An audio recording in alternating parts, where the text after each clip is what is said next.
Imaginen conmigo un cohete que se está colocando en una plataforma en preparación para su despegue.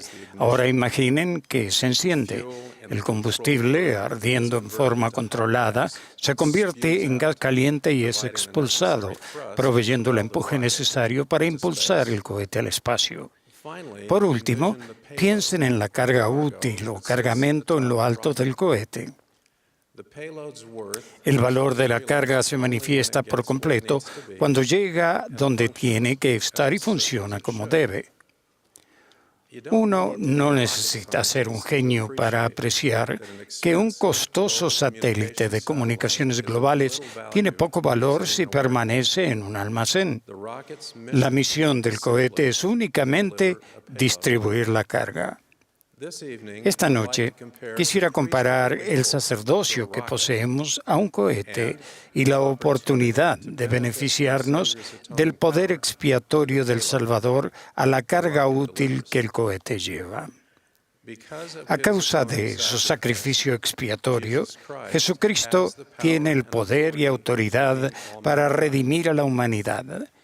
Para que su poder expiatorio esté al alcance de todo, Él ha delegado una porción de su poder y autoridad a los hombres sobre la tierra. Ese poder y autoridad se llama sacerdocio, el cual permite a quienes lo poseen ayudar al Padre Celestial y a Jesucristo en su obra, llevar a cabo la salvación y la exaltación de los hijos de Dios, y lo hace porque da a sus hijos la oportunidad de recibir las bendiciones del poder expiatorio del Salvador. Este poder es esencial debido a que ninguno de nosotros puede regresar a nuestro hogar celestial sin ayuda. En la vida terrenal constantemente cometemos errores y quebrantamos las leyes de Dios. Quedamos manchados por el pecado y no se nos puede permitir regresar a la presencia de Dios. Necesitamos el poder expiatorio del Salvador para reconciliarnos con nuestro Padre Celestial. Jesucristo rompió las ligaduras de la muerte física, haciendo posible que todos resucitemos. Brinda el perdón de los pecados supeditado a la obediencia de las leyes y ordenanzas de su Evangelio, y mediante él se ofrece la exaltación, la oportunidad de beneficiarse del poder expiatorio del Salvador. Es la carga útil más importante de la creación. Para que los propósitos del Padre Celestial se cumplan, el poder expiatorio de Cristo tiene que ponerse a disposición de los hijos de Dios. El sacerdocio proporciona esas oportunidades. Es el cohete, el sacerdocio es esencial, puesto que las ordenanzas y los convenios que son necesarios en la tierra se administran solo por medio de su autoridad. Si el sacerdocio no proporciona la oportunidad de beneficiarse del poder expiatorio del Salvador, ¿qué propósito tendría? Sería solo un complejo petardo para llamar la atención. Dios espera que se use el sacerdocio para más que solo una clase el día domingo o una oportunidad de servicio. Él espera que distribuya la carga útil. Pequeños defectos en los cohetes pueden hacer fracasar la misión. Selladuras frágiles y fatiga del material pueden causar el mal funcionamiento del cohete. Para proteger al sacerdocio, metafóricamente, de selladuras frágiles y fatiga del material, Dios protege tanto su otorgamiento como su uso. El otorgamiento del sacerdocio está salvaguardado mediante las llaves, que son los derechos de presidencia dado al hombre. De la misma manera, el uso del sacerdocio está protegido por llaves, pero también por convenios que los poseedores del sacerdocio hacen. En consecuencia, el uso del sacerdocio está gobernado tanto por llaves como por convenios. La comisión del sacerdocio de un hombre se da individualmente y no es independiente de la persona. Este no es una fuente amófora de poder autónomo. Tanto el sacerdocio arónico como el de Melquisedec se reciben mediante convenios. Dios establece los términos y el hombre los acepta. En sentido general, los poseedores del sacerdocio hacen convenio de ayudar a Dios en su obra. En los comienzos de esta dispensación, Jesucristo explicó que el convenio del sacerdocio es confirmado por nuestro bien, y no solo por el bien de vosotros, sino del mundo entero, porque no vienen a mí.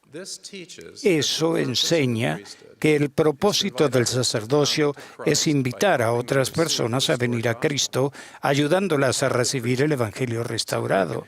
Tenemos el sacerdocio para ayudar a los hijos del Padre Celestial a ser liberados de la carga del pecado y llegar a ser como Él. Mediante el sacerdocio, el poder de la divinidad se manifiesta en la vida de todo aquel que hace y guarda los convenios del Evangelio. Esa es la manera en que la humanidad viene a Cristo, es purificada y se reconcilia con Dios. El poder expiatorio de Cristo se hace accesible mediante el sacerdocio, el cual distribuye la carga útil. Los convenios hechos con Dios son serios y solemnes. Un hombre debe prepararse para hacer esos convenios, aprender acerca de ellos y concertarlos con la intención de honrarlos. Un convenio llega a ser el ofrecimiento de uno mismo en juramento. Parafraseando al dramaturgo inglés Robert Bolt, un hombre hace un convenio solo cuando quiere comprometerse de manera excepcional a una persona. Identifica la verdad de la promesa con su propia virtud. Cuando un hombre hace un convenio, se sostiene a sí mismo como el agua en sus manos ahuecadas, y si abre sus dedos, no se volverán a encontrar jamás. Quien quebranta un convenio ya no tiene de sí mismo para dar en compromiso. Un poseedor del sacerdocio arónico hace convenio de evitar la maldad, ayudar a otros a reconciliarse con Dios y prepararse para recibir el sacerdocio de Melquisedec. Cumple esas responsabilidades sagradas al enseñar, bautizar, fortalecer a los miembros de la Iglesia e invitar a otras personas a aceptar el Evangelio. Esas son sus funciones de cohete. A cambio, Dios promete esperanza, perdón, la administración de ángeles y las llaves del Evangelio de arrepentimiento y bautismo. Un poseedor del sacerdocio de Melquisedec hace convenio de cumplir las responsabilidades relacionadas con el sacerdocio arónico y magnificar su llamamiento en el sacerdocio de Melquisedec, y lo lleva a cabo al guardar los mandamientos asociados al convenio. Esos incluyen estar diligentemente atentos a las palabras de vida eterna, viviendo según toda palabra que sale de la boca de Dios. Dar testimonio de Jesucristo y su obra de los últimos días, no jactarse de sí mismos y llegar a ser amigos del Salvador, confiando en Él como lo haría un amigo. A cambio, Dios promete que un poseedor del sacerdocio de Melquisedec recibirá las llaves para comprender los misterios de Dios. Llegará a ser perfecto y podrá estar en la presencia de Dios. Podrá cumplir su función en la obra de salvación. Jesucristo preparará el camino delante de Él y estará con Él. El Espíritu Santo estará en su corazón y los ángeles lo sostendrán. Su cuerpo será fortalecido y renovado. Será heredero de las bendiciones de Abraham y junto con su esposa, coheredero con Jesucristo del reino del Padre Celestial. Estas son preciosas y grandísimas promesas. Mayores promesas son inimaginables. A cada hombre que recibe el sacerdocio de Melquisedec, Dios confirma sus promesas del convenio mediante juramento. Este juramento solo pertenece al sacerdocio de Melquisedec y es Dios quien hace el juramento, no el poseedor del sacerdocio.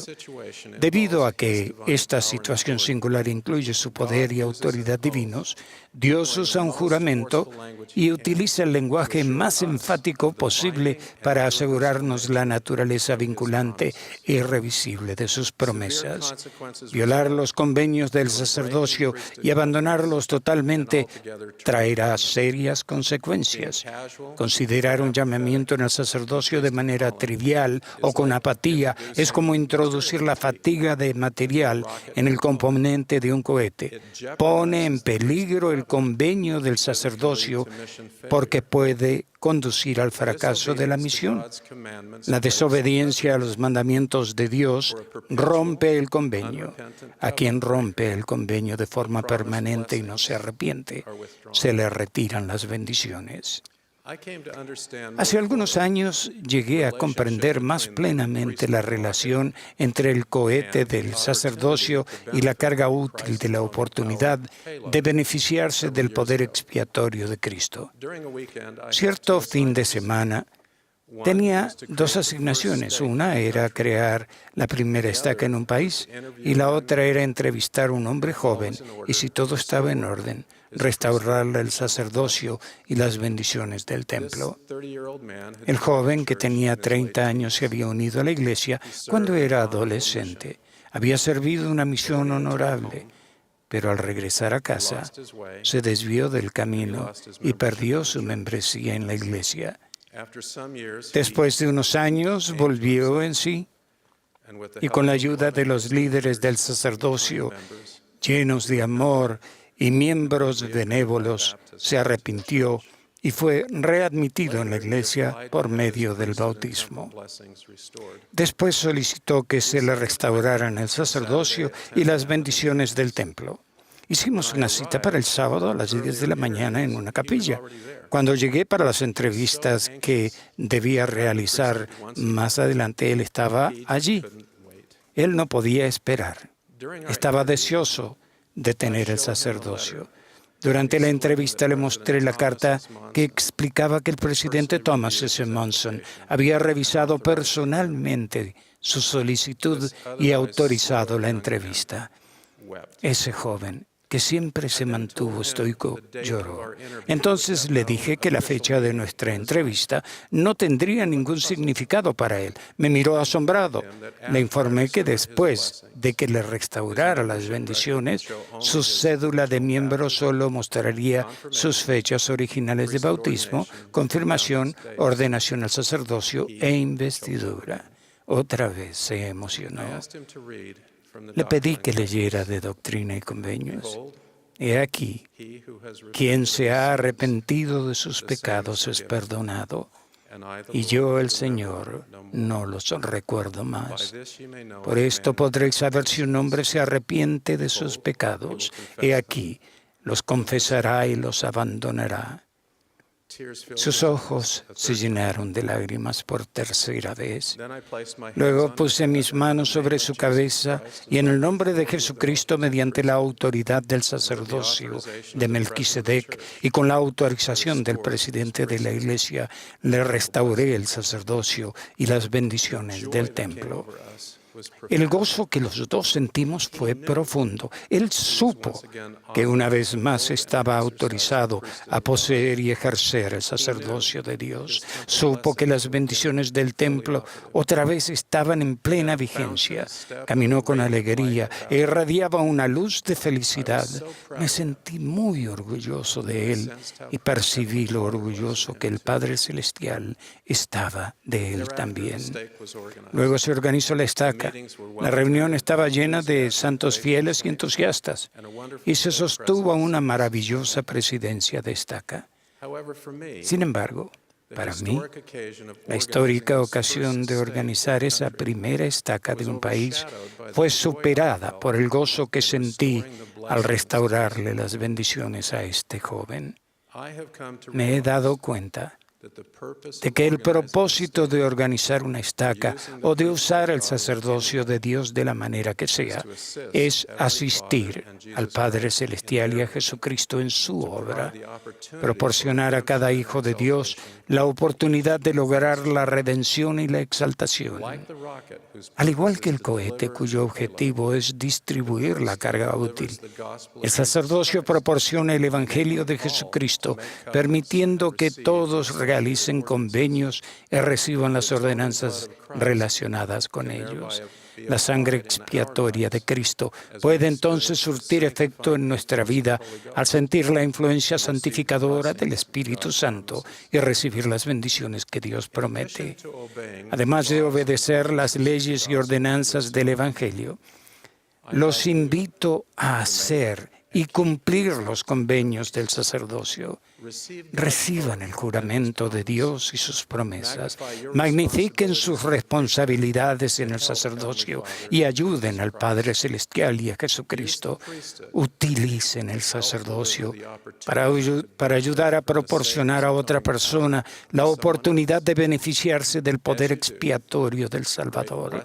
Al hacerlo, ustedes y su familia recibirán grandes bendiciones. Testifico que el Redentor vive y dirige esta obra en el nombre de Jesucristo. Amén.